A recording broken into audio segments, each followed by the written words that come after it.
ನೋಡಿ ಕುಣಿಗಲ್ ಕೆರೆ ನೋಡಿ ಗೈಸ್, ಕುಣಿಗಲ್ ಕೆರೆ ನೋಡ್ಕೊಬಿಡಿ ಯಾರ್ಯಾರೆಲ್ಲ ನೋಡಿಲ್ಲ. ಮೂಡಲ್ ಕುಣಿಗಲ್ ಕೆರೆ ಏನು ಅಂದರೆ ಗೈಸ್ ಇವರು ಹೋಗ್ತಾ ಇದ್ದೀವಿ. ದೇವಸ್ಥಾನಕ್ಕೆ ಹೋಗೋ ಮುಂಚೆನೇ ಈ ಥರ ಅಲ್ಲಿ ಎಲ್ಲರೂ ಶಾಸ್ತ್ರ ಹೇಳೋ ಥರ ಇಟ್ಕೊಂಡಿರ್ತಾರೆ. ಬಟ್ ನಾವು ಯಾವಾಗಲೂ ಇಲ್ಲೇ ಕೇಳೋದು. ಇವ್ರಿಗೆ ಮುಂಚೆ ಇನ್ನೊಂದು ತಾತ ಇದ್ದರು, ಸೊ ಅವರು ಡೆತ್ ಆಗಿದ್ದಾರೆ. ಅವರಂತೂ ಸಕ್ಕತ್ತಾಗಿ ಹೇಳ್ತಿದ್ರು ಗೈಸ್. ನೀವು ಯಾರಾದರೂ ಹೋದರೆ ನೋಡಿ, ಅಲ್ಲಿ ಕಾಂಟ್ಯಾಕ್ಟ್ ನಂಬರ್ ಹಾಕಿರ್ತೀನಲ್ಲ, ಅವ್ರಿಗೆ ಕಾಂಟ್ಯಾಕ್ಟ್ ಮಾಡ್ಕೊಂಡು ಹೋಗಿ. ಸೊ ಈ ಆಂಟಿ ನಾವು ಯಾವಾಗ್ಲೂ ಇವ್ರ ಹತ್ರನೇ ಪೂಜೆ ಸಾಮಾನು ತೊಗೊಳ್ಳೋದು. ನಮ್ಮ ಮಕ್ಕ ನೋಡಿದ ತಕ್ಷಣ ಕರೀತಾರೆ ಬಾರವ ಅಂತ ಅಂದ್ಬಿಟ್ಟು. ನಾವು ಎಷ್ಟು ವರ್ಷ ಬಿಟ್ಕೊಂಡೋದ್ರು ಇವ್ರು ಮಾತ್ರ ನನ್ನನ್ನು ಮರೆಯಲ್ಲ. ಸೊ ಅಷ್ಟು ಚೆನ್ನಾಗಿ ಕರೆದು ನಾವು ಯಾವಾಗ ಹೋದ್ರು ಇವ್ರ ಹತ್ರನೇ ತೊಗೊಳ್ಳೋದು. ಸೊ ಪೂಜೆ ಸಾಮಾನೆಲ್ಲ ತೊಗೊಂಡು ದೇವಸ್ಥಾನ ಹತ್ರ ಹೋದ್ವಿ. ಜನ ಏನು ಅಷ್ಟು ಇರಲಿಲ್ಲ, ಜನ ಕಡಿಮೆನೇ ಇದ್ದರು. ನಾವು ಹೋಗಿದ್ದೆ 4 ಗಂಟೆ ಆಗಿಬಿಟ್ಟಿತ್ತು. ಅಲ್ಲೇ ಜನ ಕಡಿಮೆ ಇದ್ದರು. ಮತ್ತು ಇದು ನಾನು ಇವಾಗ ತೋರಿಸಿದ್ದೀನಲ್ಲ ಗೈಸ್, ಇದು ಏನು ಅಂತ ಅಂದರೆ ಇವರು ಬಿಡ್ತು ಅನ್ಸ್ಕೊತಾ ಇರೋದು. ಇವಾಗ ಇವ್ರಿಗೆ ಮಾಡಿಸಿ ಇವರು ಅವ್ರಿಗೆ ಮಾಡಿಸಿ ಆ ಥರ ಆಗಿರುತ್ತಲ್ಲ. ಸೊ ಅದನ್ನ 2 ಫ್ಯಾಮಿಲಿ ಬಂದಿತ್ತು. 2 ಫ್ಯಾಮಿಲಿ ನಾನು ಹೇಳಿದ್ನಲ್ಲ ಫಸ್ಟ್ ವಿಡಿಯೋದಲ್ಲಿ, ತುಂಬಾ ಒಂಥರ ಭಕ್ತಿಯಿಂದ ಹೋಗೋರಿಗೆ ಭಕ್ತಿ ಅದು ಅಷ್ಟೇ ಪಾಸಿಟಿವು, ಆ್ಯಂಡ್ ನೆಗೆಟಿವ್ ಇಂದ ಹೋಗೋರಿಗೆ ಅಷ್ಟೇ ನೆಗೆಟಿವ್ ಆಗು ಕೂಡ ಇದು ದೇವರು ಇದು ಮಾಡುತ್ತೆ. ಇದು ದೇವರು ಇದೆ ಚಿಕ್ಕಣ್ಣ ಸ್ವಾಮಿ ಎಲ್ಲ, ಇಲ್ಲಿಂದನೇ ಕೈ ಮುಕ್ಕೊಂಬಿಡಿ. ಇಲ್ಲಿ ವೀಡಿಯೋಸ್ ಎಲ್ಲ ತಕ್ಕೊಳ್ಳೋಂಗಿಲ್ಲ ಅಂತ ಹೇಳ್ತಿದ್ರು. ನಾನು ಯೂಟ್ಯೂಬರ್ ಅಂತ ಹೇಳಿದ್ಕೆ ಸರಿ ತಕ್ಕೊಳ್ಳಮ್ಮ ಅಂತ ಅಂದರು. ನೋಡಿ ದೇವಸ್ಥಾನ ಈ ಥರ ಇದೆ.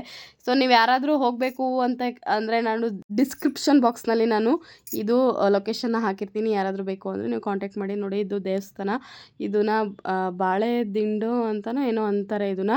ಸೊ ಈ ದೇವಸ್ಥಾನ ಎಷ್ಟು ಕಟ್ತಾಯಿದ್ರು ಅದು ಮತ್ತೆ ಬಿದ್ದೋಗ್ತಿತ್ತಂತೆ. ಸೊ ಈ ದೇವಸ್ಥಾನ ಯಾವಾಗಲೂ ಇದೇ ಥರ ಇದ್ರದ್ದು ಗೋಪುರ ಇರೋದು. ಇದ್ರ ಮೇಲೆ ಗೋಪುರ ಥರ ಕಟ್ಟಿದ್ದಾರೆ. ದೇವಸ್ಥಾನ ಫುಲ್ಲು ಇದರಲ್ಲೇ ಯಾವ ಮಣ್ಣು ಇಟ್ಟಿಗೆ ಯಾವುದನ್ನು ಸಹ ಯೂಸ್ ಮಾಡಿಲ್ಲ. ಆ ದೇವಸ್ಥಾನ ಇರೋದೇ ಆ ಥರ ಬಾಳೆ ದಿಂಡು ಅಡಿಕೆ ದಿಂಡು ಅಂತಾರೆ ಅದನ್ನು, ನನಗೆ ಅದ್ರ ಅಷ್ಟು ಗೊತ್ತಿಲ್ಲ. ಸೊ ದೇವಸ್ಥಾನ ಫುಲ್ಲು ಹಿಂಗಿದೆ. ಸೊ ರಶ್ ಇರುವಾಗಂತೂ ಸಖತ್ತು ಜನ, ಜಾತ್ರೆ ಟೈಮಲ್ಲಂತೂ ಹೆಜ್ಜೆನೇ ಇಕ್ಕೋಕ್ಕಾಗಲ್ಲ, ಅಷ್ಟು ಸಖತ್ತು ಜನ ಬರ್ತಾರೆ ಈ ಒಂದು ದೇವಸ್ಥಾನಕ್ಕೆ. ಆ್ಯಂಡ್ ನೆಕ್ಸ್ಟು ಫೆಬ್ರವರಿ 23, 24 ಜಾತ್ರೆ ಕೂಡ ಇದೆ. ಸೊ ಯಾರಿಗೆಲ್ಲ ಚಿಕ್ಕಣ್ಣ ಸ್ವಾಮಿ ಗೊತ್ತಿರುತ್ತೆ, ಸುಮಾರು ಜನ ಹೋಗ್ತಿರ್ತಾರೆ. ಸೊ ನೀವು ಯಾರಾದರೂ ಹೋಗಬೇಕು ಅಂತ ಅಂದರೆ ಆವಾಗ ಹೋಗಿ. ಮತ್ತು ನಾನೇನೋ ಒಂದು ಸ್ಟೋರಿ ಹೇಳ್ತೀನಿ ಅಂತ ಹೇಳಿದೆ, ಅಂದರೆ ನಿಜವಾಗ್ಲೂ ರಿಯಲಾಗಿ ನಡೆದಿರೋದು ಹೇಳ್ತೀನಿ ಅಂತ ಹೇಳಿದ್ದೆ. ಏನು ಅಂತ ಅಂದರೆ ನಮ್ಮ ಅಮ್ಮರ ಸಿಸ್ಟರು ದೊಡ್ಡಕ್ಕ ಅವ್ರ ಮನೆ ಗೃಹ ಪ್ರವೇಶಕ್ಕೆ ಹೋಗಿದ್ವಿ. ಸೊ ಆವಾಗ ಏನಾಯಿತು ಅಂತ ಅಂದರೆ ನಮ್ಮ ಚಿಕ್ಕತ್ತೆದು ಯಾಂಗಿಸು ಮತ್ತು ಗೆಜ್ಜೆಮಟ್ಟಿ 2 ಸಹ ಕಳೆದೋಗ್ಬಿಟ್ಟಿತ್ತು. ಅದು ಹೆಂಗೆ ಸಿಕ್ತು ಅಂದರೆ ಅಲ್ಲಿ ಅವರು ಹೇಳ್ಕೊಂಡು ಈ ಥರ ಆವಾಗಲೇ ಫಸ್ಟು ನಮ್ಮ ಫ್ಯಾಮಿಲಿ ಚಿಕ್ಕಣ್ಣ ಸ್ವಾಮಿಗೆ ಅಂತ ಹೋಗಿದ್ದು. ನಮ್ಮ ಸ್ಕೂಲ್ ಫ್ರೆಂಡ್ಸ್ ಎಲ್ಲ ಆಲ್ಮೋಸ್ಟ್ ಚಿಕ್ಕಣ್ಣ ಸ್ವಾಮಿಗೆ ಎಲ್ಲರೂ ಕೂಡ ಹೋಗ್ತಾರೆ ಗೈಸ್. ಸೊ ಆವಾಗ ಕೇಳಿದ್ದೆ, ಬಟ್ ನಾನು ಹೋಗಿರಲಿಲ್ಲ. ಅವತ್ತೂ ಸಹ ನಾನೇನು ಹೋಗಿರಲಿಲ್ಲ. ಬಟ್ ನಮ್ಮ ಫ್ಯಾಮಿಲಿ ದೊಡ್ಡವರು ಅವರೆಲ್ಲ ಹೋಗಿ ಶಾಸ್ತ್ರಕ್ಕೆ, ಒಂದು ತಾತ ಇದ್ದರು, ಅವರು ದೀಪದಲ್ಲಿ ಕಣ್ಣ ಹತ್ರ ಹಿಂಗೆ ಇಟ್ಕೊಂಡು ನೋಡಿ ಅವರು ಎಲ್ಲೇ ಐತೆ ಏನು ಎತ್ತ ಅಂತ ಹೇಳ್ತಾರಂತೆ. ಅವರು ಡೆತ್ ಆಗಿದ್ದಾರೆ ಆಗಲೇ ಒಂದು 7-8 ವರ್ಷನೇ ಆಯಿತು ಅಂದ್ಕೊಬಿಡಿ. 7-8 ವರ್ಷ ಇನ್ನೂ ಜಾಸ್ತಿನೇ ಆಗೈತೆ ಅಂದ್ಕೊಬಿಡಿ ಅವರು ಡೆತ್ ಆಗಿ.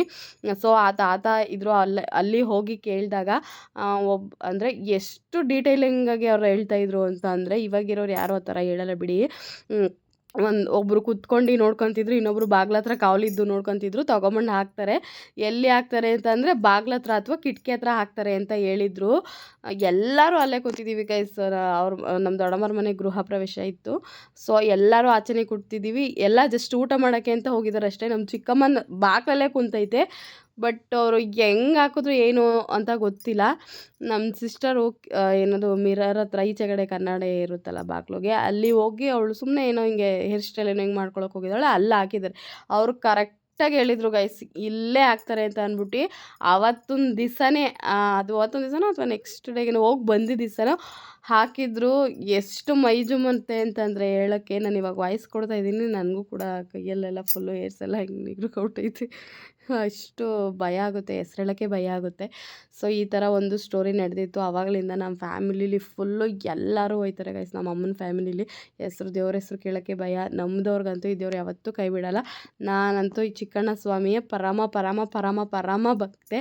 ಸೊ ನೀವು ಯಾರಿಗಾದ್ರೂ ಹೋಗಬೇಕು ಅಂತ ಅನಿಸಿದ್ರೆ ಹೋಗಿ, ಅಲ್ಲಿ ನೀವು ಕೇಳ್ಕೊತೀರೋ ಡೆಫಿನೆಟ್ಲಿ ಆಗೇ ಆಗುತ್ತೆ. ಸೊ ಹೋಗಿ, ನಿಮಗೂ ದೇವರು ಒಳ್ಳೇದು ಮಾಡಲಿ.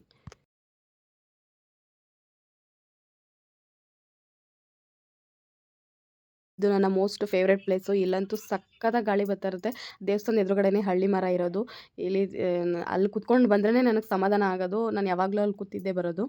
ಗೈಸ್, ದರ್ಶನ ಮುಗಿಸ್ಕೊಂಡು ಹೊರಡ್ತಾ ಇದ್ದೀವಿ. ತುಂಬ ಅಂದರೆ ತುಂಬ ಚೆನ್ನಾಗಿ ದರ್ಶನ ಆಯಿತು. ಸೊ ನಾವು ಸ್ವಲ್ಪ ಲೇಟಾಗಿ ಬಂದಿದ್ದಕ್ಕೆ ಜನ ಎಲ್ಲ ಸ್ವಲ್ಪ ಕಡಿಮೆನೇ ಇದ್ದರು. ಅಂದರೆ ಶನಿವಾರ ಬೇರೆ ಅಲ್ವಾ, ಶನಿವಾರ ಭಾನುವಾರ ಸಿಕ್ಕಾಪಟ್ಟೆ ಜನ ಇರ್ತಾರೆ. ಸೊ ಇವತ್ತು ಅಂದರೆ ನಾವು ಹೋಗಿದ್ದು ಎಷ್ಟು ಗಂಟೆ, 1-3 ಗಂಟೆ ಆಗಿರ್ಲಿಲ್ವಾ, 4 ಗಂಟೆ ಆಗಿತ್ತು ಗೈಸ್ ನಾವು ಅಲ್ಲಿ ಹೋಗೋ ಅಷ್ಟೊತ್ತಿಗೆ. ಸೊ ಟೈಮ್ ಆಗಿತ್ತಲ್ಲ, ಆರಾಮಾಗಿ ದರ್ಶನ ಎಲ್ಲ ಮಾಡ್ಕೊಂಡು ಬಂದ್ವಿ. ಸೊ ಚೈನ್ ಬಗ್ಗೆನೂ ಕೇಳಿದ್ವಿ, ಗೊತ್ತಾಯಿತು ಯಾರು ಕಳ್ಳರು ಅಂತ ಗೊತ್ತಾಗೈತಿ. ಸೊ ಸಿಗುತ್ತೆ ಅಂತ ಹೇಳಿದ್ದಾರೆ ಅಷ್ಟೇ ಗೈಸ್, ಜಾಸ್ತಿ ಏನು ಹೇಳೋದಕ್ಕಾಗಲ್ಲ. ಸೊ ಎತ್ಕೊಂಡಿರೋದು ಯಾರು ಅಂತ ಗೊತ್ತಾಯಿತು. ಸೊ ಜಾಸ್ತಿ ಹೇಳ್ಬಾರ್ದು ಗೈಸ್, ಸಿಕ್ಕಿದ್ಮೇಲೆ ಹೇಳ್ತೀನಿ, ಚೈನ್ ಸಿಕ್ಕಿದ್ಮೇಲೆ ಹೇಳ್ತೀನಿ. ಸೊ ತುಂಬ ಚೆನ್ನಾಗಿ ದರ್ಶನ ಆಯಿತು. ಇನ್ನೇನು ಫೆಬ್ರವರಿ 23-24 ಏನೋ ಜಾತ್ರೆ ಇದೆ ಇಲ್ಲಿ. ಸೊ ಎಲ್ಲರೂ ಬನ್ನಿ, ದರ್ಶನ ಮಾಡ್ಕೊಂಡು ಹೋಗಿ. ತುಂಬ ಚೆನ್ನಾಗಿ ಜಾತ್ರೆನ ಮಾಡ್ತಾರೆ. ಸೊ ನಾನು 3 ವರ್ಷ ಆಗೋಗ್ಬಿಟ್ಟಿತ್ತು ಜಾತ್ರೆಗೆ ಬಂದು. ಈ ವರ್ಷ ನಾನು ಬರೋಣ ಅಂತ ಅಂದ್ಕೊಂಡಿದ್ದೀನಿ. ನೋಡೋಣ, ದೇವರು ಕರ್ಸ್ಕೊಳುತ್ತೋ ಬಿಡುತ್ತೋ ಗೊತ್ತಿಲ್ಲ. ನನಗಂತೂ ಒಂಥರ ಇಲ್ಲಿಗೆ ಬಂದೋದ್ರೇ ಒಂಥರ ನೆಮ್ಮದಿ ಗೈಸ್ ನನಗೆ. ಈ ವಿಡಿಯೋ ಬಂದು ನೆಕ್ಸ್ಟ್ ಡೇ ವಿಡಿಯೋ ಆಗಿರುತ್ತೆ. ಸೊ ಇದರಲ್ಲೇ ಕಂಟಿನ್ಯೂ ಮಾಡಿ ಹಾಕ್ತಾ ಇದ್ದೀನಿ. ಮಾಡಿಸ್ತೀವಿ ಇವಾಗ ನಾವು, ನಿನಗೆ ಬೋಡಿ ಮಾಡಿಸ್ತೀವಿ. ಬೋಡಿ ತಲೆಯಲ್ಲಿ ಹೇರ್ಸ್ ಎಲ್ಲ ಕಟ್ ಮಾಡ್ತೀವಿ ಇವಾಗ. ನಿನಗೆ ಏನು ಮಾಡ್ತೀಯಾ ಅವಾಗ? ಇನ್ಮೇಲೆ ನಿನ್ನ ಎಲ್ಲ ಬೋಡಿ ಅಂತಾರೆ, ಏನು ಮಾಡ್ತೀಯಾ ನೀನು? ಇನ್ಮೇಲೆ ಎಲ್ಲ ಬೋಡಿ ಅಂತಾರೆ, ಏನು ಮಾಡ್ತೀಯಪ್ಪ? ಇನ್ಮೇಲೆ ನಿನಗೆ ಏರ್ಸ್ ಇರಲ್ಲ, ಬೋಡಿ ಐತ್ಯಾ?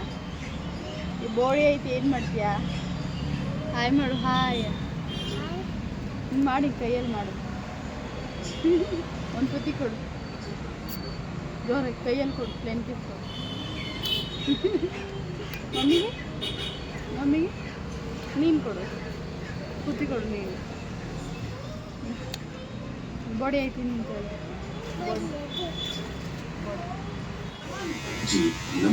ಕಟ್ ಮಾಡ್ಕಂತಾರೆ ಗುಂಡ, ಕತ್ತೆಲ್ಲ ಕಟ್ ಮಾಡ್ಕಂತಾರೆ ಇವಾಗ. ನಿನ್ನ ಅಲ್ಲಾಡ್ಬಿಡ ಆಯ್ತಾ? ಇಲ್ಲಿ ನೋಡು, ಸುಧಾ ಬರ್ಡ್ ಐತಲ್ಲ, ಅಲ್ಲಿ ಕಟ್ ಮಾಡ್ತೀನಿ ಅಷ್ಟೇ ಆಯ್ತಾ? ಕಟ್ ಮಾಡ್ಕಂತಾರೆ ಇವಾಗ. ನಿನಗೆ ಕತ್ತು ಅಲೋಡು ಕುಯ್ತಾರೆ ಇವಾಗ.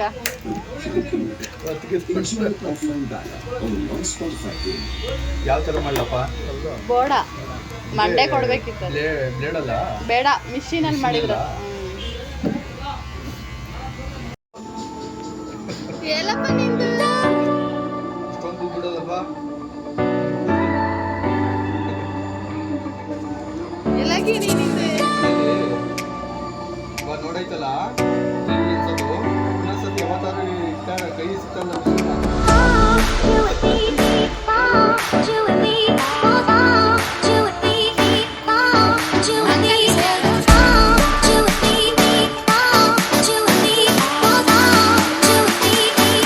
ಗಿಣಿ ಎಲ್ಲ ನಿಂದು ಏರ್ಸೆಲ್ಲ ನಿಂದು ಬಾಡಿ ಅದ.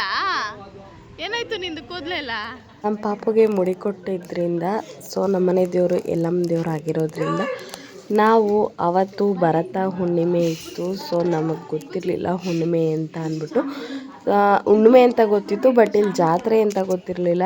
ಇನ್ನೊಂದೇನು ಹೇಳಬೇಕು ಅಂತಂದರೆ, ಈ ಒಂದು ಯಲ್ಲಮ್ಮ ದೇವಸ್ಥಾನಕ್ಕೆ ಅಡ್ಲಿಗೆ ಅಂತಾರಲ್ಲ, ಅದನ್ನು ಕೊಟ್ಟಿದ್ದು ನಮ್ಮ ಹಸ್ಬೆಂಡ್ ಅವರ ಅಜ್ಜಿ, ಏನೋ ಸ್ವಂತ ಅವ್ರ ಅಮ್ಮ ಅಂತೆ. ಸೊ ಅವರೇ ಇಲ್ಲಿ ಅಡ್ಲಿಗೆ ಕೊಟ್ಟಿರೋದಂತೆ. ಫಸ್ಟು ಇವ್ರ ಮನೇಲಿ ಅಂತ ಇದ್ದಿದ್ದು. ಸೊ ಇಲ್ಲಿ ಜಾತ್ರೆ ಮಾಡ್ತಾಯಿದ್ರು, ಸಖತ್ತಾಗಿ ಡೆಕೋರೇಷನ್ ಮಾಡಿದ್ರು ಗೈಸ್. ನನಗಂತೂ ಸಖತ್ ಇಷ್ಟ ಆಯಿತು. ಆ್ಯಂಡ್ ಮನಸ್ಸಿಗೆ ಶಾಂತಿ ಆಯಿತು, ಒಂಥರ ಖುಷಿ ಆಯಿತು. ತುಂಬಾ ಚೆನ್ನಾಗಿ ಮಾಡಿದರು. ಬಟ್ ನಾವು ಬೆಳಗ್ಗೆನೇ ಹೋಗಬೇಕಾಗಿತ್ತು.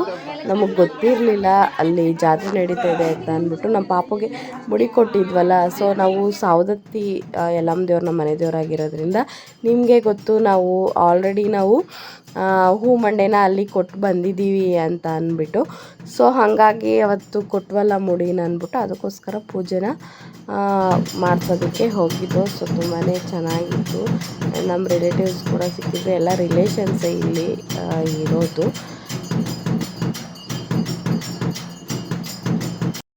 ನಾನು ಈ ವಿಡಿಯೋನ ಇಲ್ಲಿಗೆ ಎಂಡ್ ಮಾಡ್ತಾ ಇದ್ದೀನಿ. ಸೊ ಈ ವಿಡಿಯೋ ಏನಾದರೂ ನಿಮಗೆ ಇಷ್ಟ ಆಗಿದರೆ ಲೈಕ್ ಮಾಡಿ, ಶೇರ್ ಮಾಡಿ, ಕಮೆಂಟ್ ಮಾಡಿ ಹಾಗೂ ಸಬ್ಸ್ಕ್ರೈಬ್ ಮಾಡೋದನ್ನ ಮರಿಬೇಡಿ. Thank you.